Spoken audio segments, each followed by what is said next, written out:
السلام عليكم ورحمة الله وبركاته. هنتكلم النهاردة عن الفايل سيستم.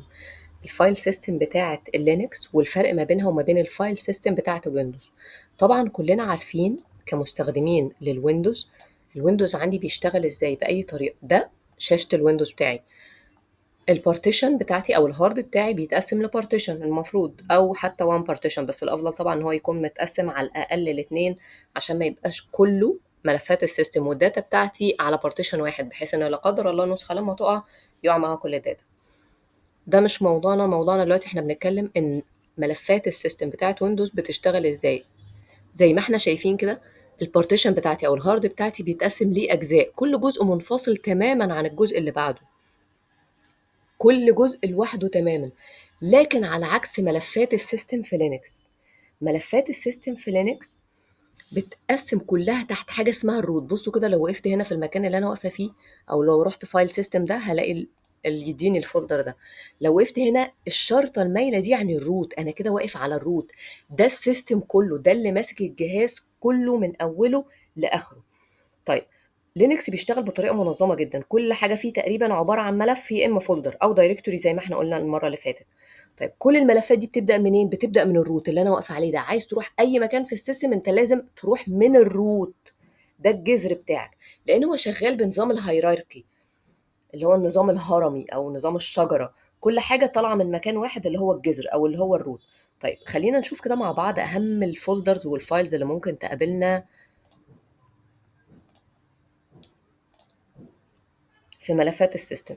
اول حاجه مثلا لو قلت على في فولدر اسمه اي تي سي ده فيه عباره عن مجموعه ملفات فيها الكونفيجريشن لاي برنامج، كونفيجريشن لاي برنامج او اي تول على الجهاز. طيب، في بعد كده عندي الهوم ده فيه فولدر خاص لكل يوزر عندي في الجهاز. كل يوزر بيبقى ليه فولدر في الهوم ده، هوريكم دلوقتي حالا. في الروت، في بعد كده عندي الروت ده الفولدر الخاص بالمستخدم الادمنستريتور. انا قلت لكم هو في الويندوز اسمه ادمنستريتور، لكن في اللينكس اسمه الروت. طيب، عندي كمان في فولدر اسمه var او في دايركتوري اسمه var ده يعني variable، اختصار لكلمه variable. وده في حاجات بتتغير على طول زي اللوجز مثلا، اللوجز بتاعت الجهاز، مين دخل الساعه كام عمل ايه وهكذا. في عندي دايركتوري تاني اسمه اليوزر ده فيه البرامج والتولز اللي مش اساسيه للنظام لكن بتاعت اي يوزر. يعني اي تول انا نزلتها عندي فبتبقى متخزنه في يوزر ده. في عندي كمان div زي ما احنا شايفين، ده بيبقى عليه كل الاجهزه. زي ايه؟ زي أنا مثلا لو وصلت USB، وصلت فلاشة على الجهاز، بتبان في ديف ده. بيتعامل معاها كأنها ملفات، لينكس بيتعامل معاها كأنها ملفات. طيب، أنا قلت إن الفرق كبير ما بين ويندوز وما بين اللينكس. لو رجعت للويندوز، الفرق كبير ما بين الويندوز وما بين اللينكس. لينكس بيعتمد على شكل هرمي ثابت، لكن ويندوز بيبدأ من الدرايف اللي هو فيه. يعني يا إما واقف على السي أو على الدي أو أي بارتيشن أنت واقف عليه. طيب، خلينا ندخل كده في حتة صلاحيات الروت او صلاحيات الجهاز. ده اللي احنا كنا اشتغلنا بيه امبارح. تعالوا نعمل كلير. هو بيفضي الشاشة تماما وبيخليني ابدأ من الاول. اول حاجة انا عايز اعرف، في لينكس مش كل يوزر ليه نفس صلاحيات اليوزرز. يعني في مستخدم عادي، في مستخدم الروت اللي هو ليه كل الصلاحيات يقدر يعمل اي حاجة على السيستم. في مستخدم انا ممكن اضيفه واديله صلاحيات معينة وهكذا. طب انا دلوقتي على السيستم وعايز اعرف انا مين، هو انا دلوقتي الروت ولا انا يوزر اسمي ايه وهكذا. طيب، انا ممكن اقول له am I who am I. بتقول لي انت مين. انا بس هو كمل لي وقال لي انت عايز تكتب ايه، عايز تكتب وات از ات. انا كنت كاتبه حرف الدبليو الاتش، فهو جاب لي كل الكوماند اللي ممكن تبدا بالدبليو اتش. بس انا عايز استعمل الامر اللي هو هو ام اي، انا مين. لو عملت انتر كده قال لي ايه؟ قال لي انت يوزر اسمه كالي، اليوزر بتاعك اسمه كالي. هل انا عندي يوزر تانيين على الجهاز؟ عندي يوزرز تانيين على الجهاز، ممكن ادخل بيهم دلوقتي، وممكن ادخل ان انا روت. طب ادخل ان انا روت ازاي؟ ممكن اقول له حاجه، امر اسمه سودو سو. لو قلت له سودو سو بس كده هيقول لي دخلي لي الباسورد بتاع الجهاز بتاعك. هدخله الباسورد. هعمل ايه دلوقتي؟ غير كل حاجه وغير لون الكلام، وقال لي خلي بالك انت كده روت. وحول علامه الدولار ساين دي من ان انا كنت يوزر عادي، حولها علامه الشباك، فانا كده داخل كاني روت.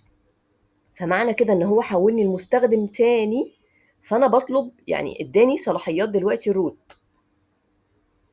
طبعا مش كل المستخدمين يقدروا يعملوا كده الا لو في مجموعه اسمهم السودرز دول اللي هم المسؤولين ان هم يغيروا او يدوا صلاحيات ليوزرز على الجهاز. طيب خلينا نجرب واحنا از روت كده، نجرب ان احنا ناد يوزر. هقول له سودو اد يوزر على طول كده كلمتين ورا بعض، وهقول له مثلا إن اسمه تيست يوزر. هضيف يوزر اسمه تيست يوزر. لو عملت انتر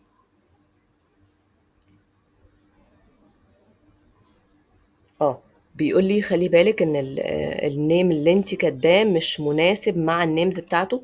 طب خلينا نجرب نشيل تيست يوزر ونقول ان هو تيست 2 مثلا.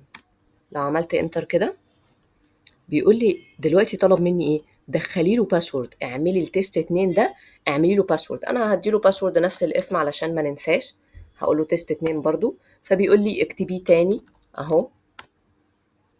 دخلي بقى شوية بيانات، انا مش عايزة ادخل باقي البيانات دي، خلاص شكرا. الانفورميشن كوريكت، كوريكت كلها تمام. خلاص هو كده عمل ايه؟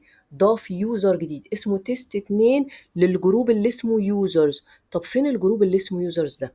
انا عايزه اروح اشوفه. انا دلوقتي لو عايزه اشوف اليوزرز عندي، انا ممكن اروح بكل بساطه. لو فاكرين احنا قلنا الهوم ده بيبقى فيه ايه؟ بيبقى فيه اليوزرز اللي عندي كلهم. لو رحت هوم هلاقي التيست 2 انضاف از يوزر. شايفين هو عامله ايه؟ كانه فولدر وهيبقى جواه كل الملفات الخاصه بيه. كل حاجه هيعملها هتدخل جوه تيست 2 ده. طيب تيست 2 ايه علامات الاكس اللي باينه دي؟ بس عشان نبقى عارفين بسرعه، هي الصلاحيات بتاعه اليوزر ده. يعني ما بيبقاش ليه صلاحيه ان هو يمسح دايركتوري او يمسح ملفات او يقرا ملفات معينه. فاكس اللي عاملها على اليوزرز دي معنى كده ان دي صلاحيات، يعني هو واخد منه الصلاحيات. طيب خلينا نرجع نكمل هنا. خلاص انا كده قلت ان انا داخل دلوقتي از روت. طب انا دلوقتي عايز ارجع، انا مش عايز ابقى روت وعايز ارجع تاني وابقى اليوزر بتاعي اللي هو كان اليوزر كالي. هقول له سو كالي. بكل بساطة رجعني تاني على اليوزر اللي اسمه كالي او سودو كالي. فانا رجعت دلوقتي وبقيت يوزر اللي اسمه كالي. طب خلينا نكمل شوية معلومات كده جديدة احنا ما خدناهاش، زي امر اسمه ديت. بصوا ديت ده ظهر لي ايه؟ جاب لي تاريخ اليوم والساعة دلوقتي، او هو بيجيب التاريخ بس معذرة ما بيجيبش الساعة. طب لو قلت له امر زي كال يعني كالندر، بيقول لي ان الابديت بتاعها مش موجود او هو ما لقاهاش. انت عايزه تعملي لها انستول؟ عايزه اعمل لها انستول، فهعمل يس. دخلي اليوزر بتاع الباسورد بتاع اليوزر بتاع كالي. فهو دلوقتي بس بيعمل ابجريدنج للتول اللي اسمها كالندر علشان يعرضها لي عندي. خلاص هي في ثانيه واحده هتنزل. كال دي بتعرض تقويم الشهر الحالي. ممكن تضيف له سنة معينة أو شهر معين وتشوف التقويم بتاعها.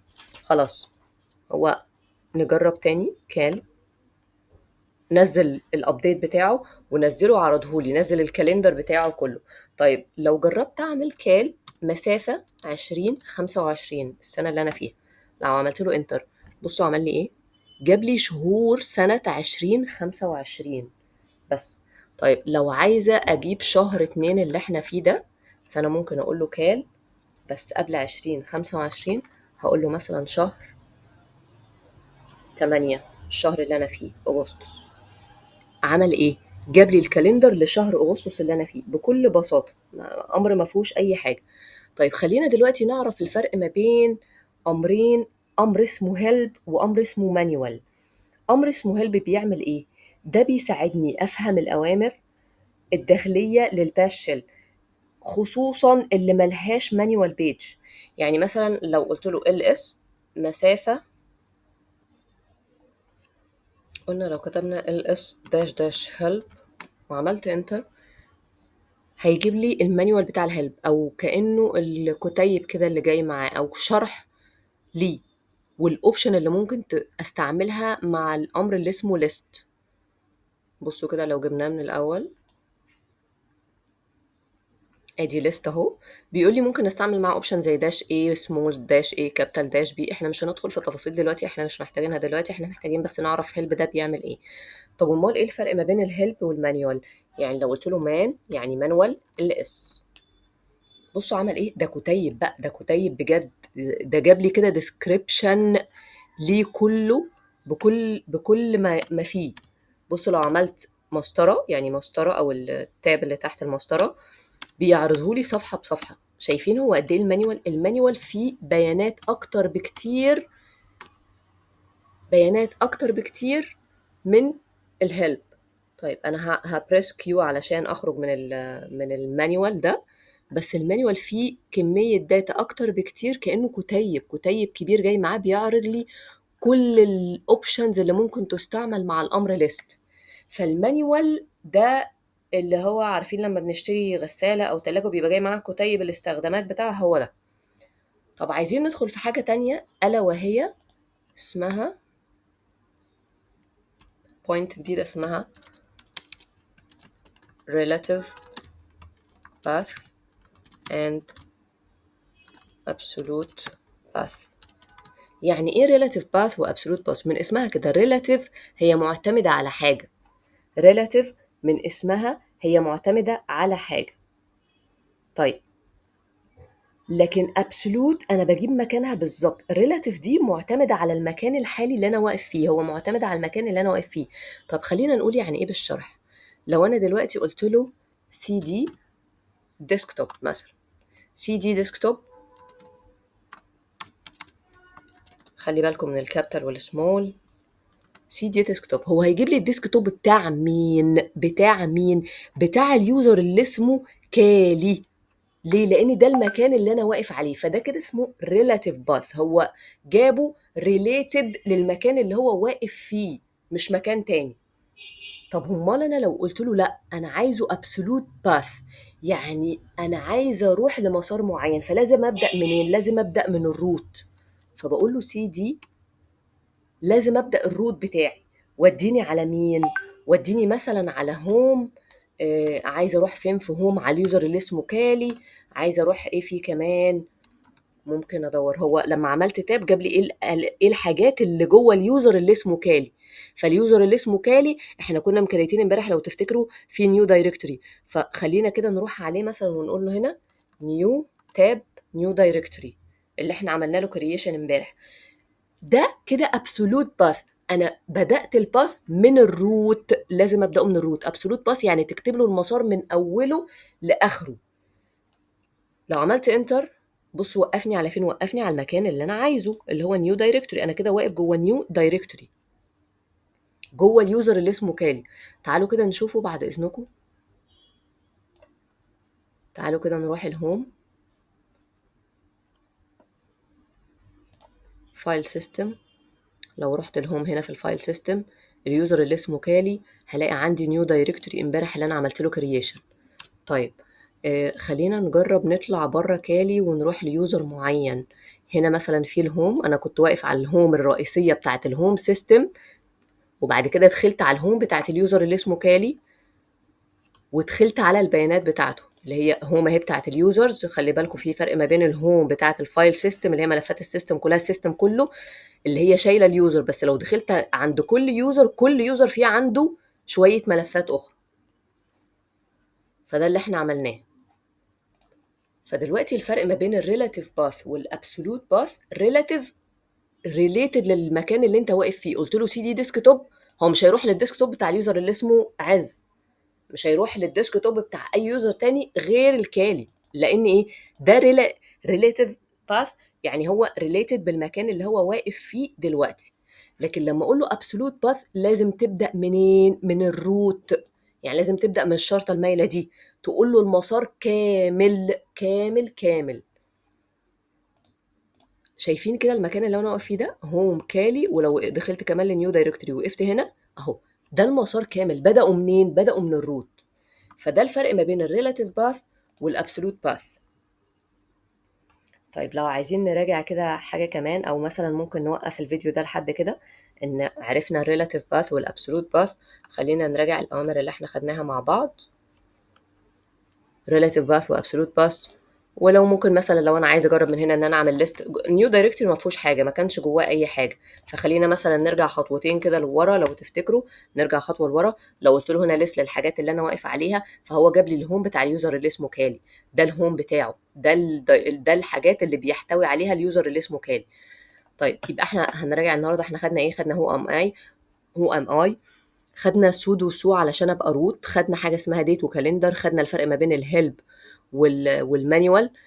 لو عايزه اجربهم مثلا على امر اسمه ليست، فبقول له الاس داش داش هيلب، او اقول له المانيوال بتاع الامر اللي اسمه ليست، وقيس على كده اي امر انت عايز تعمل له هيلب او مانيوال. خدنا الفرق ما بين الريلاتيف باث والابسولوت باث، وممكن نجرب حاجه بسيطه عليهم بس وكفى. احنا كده عرفنا النهارده ملفات النظام كمان، والفرق ما بين المستخدم العادي او اليوزر العادي والروت. لسه كمان هنبدا ناخد الصلاحيات، وان احنا ننقل ونعدل ملفات وهكذا. هناخد ده في الفيديو الجاي ان شاء الله. شكرا جزيلا.